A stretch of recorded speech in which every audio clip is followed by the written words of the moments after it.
Zombies didn't start with an idea or a story. It was an Easter egg, and only by the time we arrived at Shino Numa did we get a plot. When this happened, people crawled out of the wet work, such as Ben Down.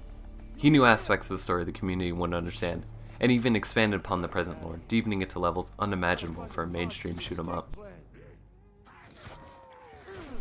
The story's roots come from an interesting place. A place of humanity and the dauntlessness of our existence in a cruel and unpredictable world.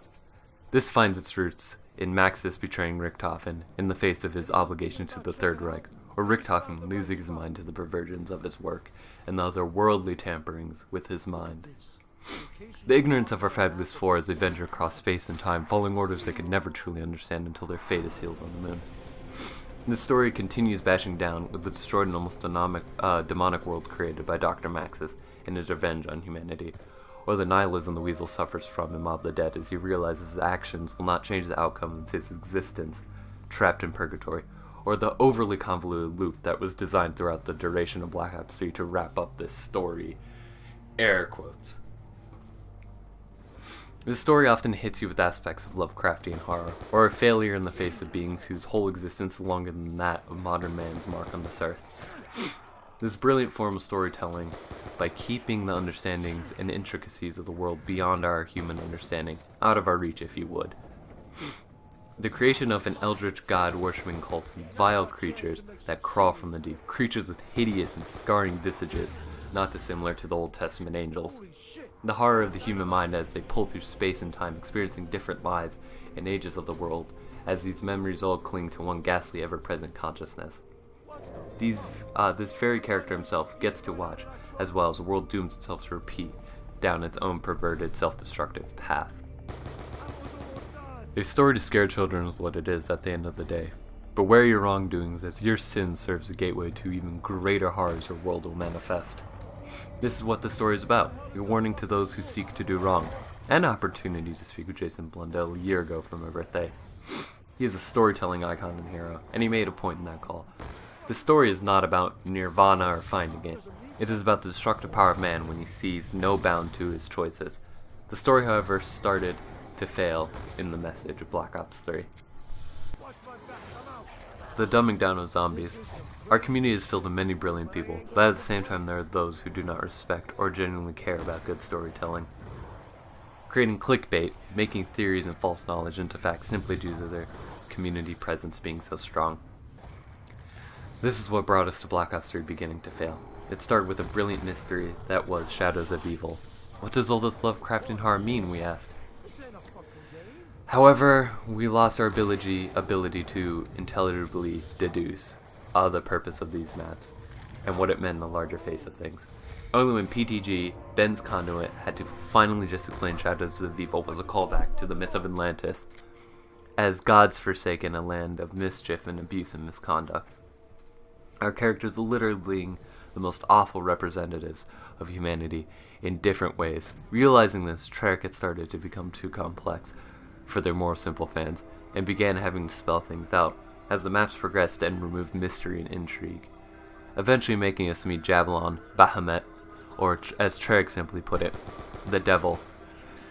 A character who is present to those who paid attention now at the forefront with a tangible form because no one had realized that this eldritch kind of intervention was always present.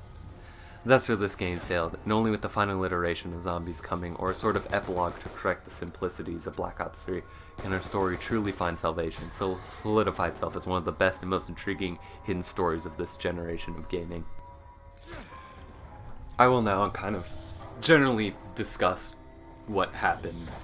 So, Black Ops 1 was in an interesting place. COD was reaching its popularity peak, and it was all over the place, advertised, pushed upon us. I remember Xbox would never hop off Black Ops' jock, ever. Even 2 months after a previous DLC came out and a new one was coming out, they would hold 2 advertisement places on the front marketplace. And I was enamored with the game. My first zombie map was Kino der Toten, and I had never really thought of the concept of Nazis and zombies and mysticism all being combined into a game that belonged to some forefront equivalent to Rambo 2. of a game. And then we got it, and it was brilliant, and the maps kept bringing intrigue to the community, and people couldn't get over zombies. And then I played 5, and then I finally got my own Xbox just for zombies because I was so sucked into it. I'm a huge Halo fan, but I'd always played on computer, and I never thought I would be pushed enough to buy a console, seeing as paying $300 just to play one game series would be unfit or unworthy. But Black Ops brought me out of this single game fold that I had had for quite some time of being a PC gamer, not touching console shooters.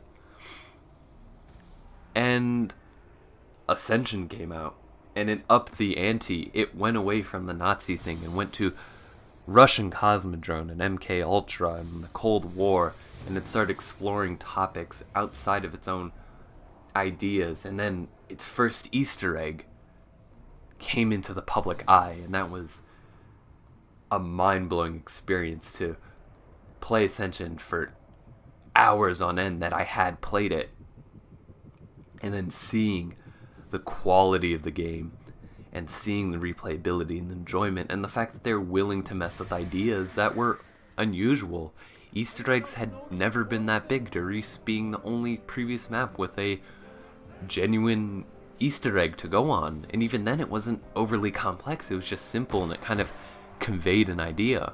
But what Ascension did is it conveyed a world, it conveyed a true objective to the zombie story, and that's when it started to grow. Leaving out of Black Ops 1's Ascension, we go into Call of the Dead, which was an even further departure from story and formula. You know, taking actors, putting them in, creating a story, making our main characters that we had had for 5-ish maps now. Secondary, just part of an Easter egg, but the Easter egg started to become more intense and more involved, and the maps gave you more questions and made you puzzle more as you listened to the radios that had Richthofen's voice talking, communicating you, and you were dumbfounded and struck with not understanding things and feeling full of mystery. And Call of the Dead had issues. This is also where gameplay started to try and change, and they tried to mess with ideas. And Call of the Dead failed with George Romero. George Romero was one of the worst parts of the map, and it made things difficult and uncomfortable, and not until my skill level increased was I able to come back to Call of the Dead and actually enjoy it. But I hated it when it started. I liked the story ideas, but it was just miserable to play, especially if you're a lower skill level player. Then we moved to Shangri-La. Shangri-La went back to this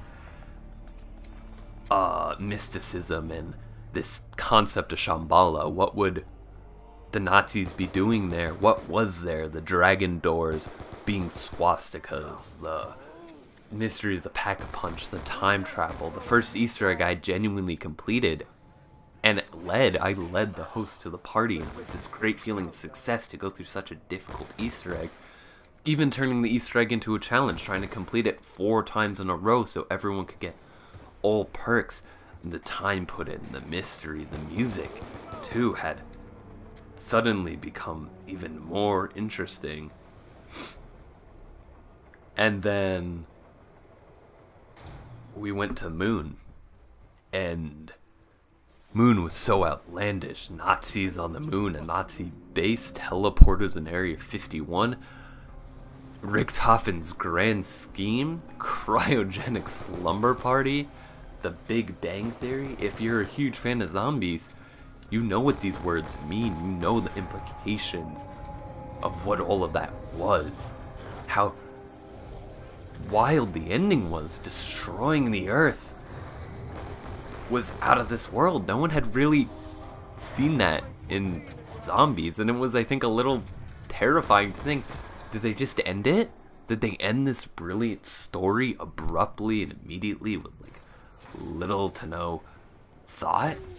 what was this? What was going on? And it got ever more interesting and perplexing. And it was shocking, just coming out of that, wondering what the future held. So, I think when I talk about Black Ops 1 Zombies in its entirety, you have to look at it from the aspect of storytelling. And Jimmy Zielinski was an interesting storyteller because he did not abide by the typical storytelling rules. You didn't know what our characters are thinking. You didn't understand their intentions. Even the ones who we thought were on our side by the end of Moon, you didn't quite know what they were going to do. You didn't know how they felt about these situations, about the horror they had dealt with.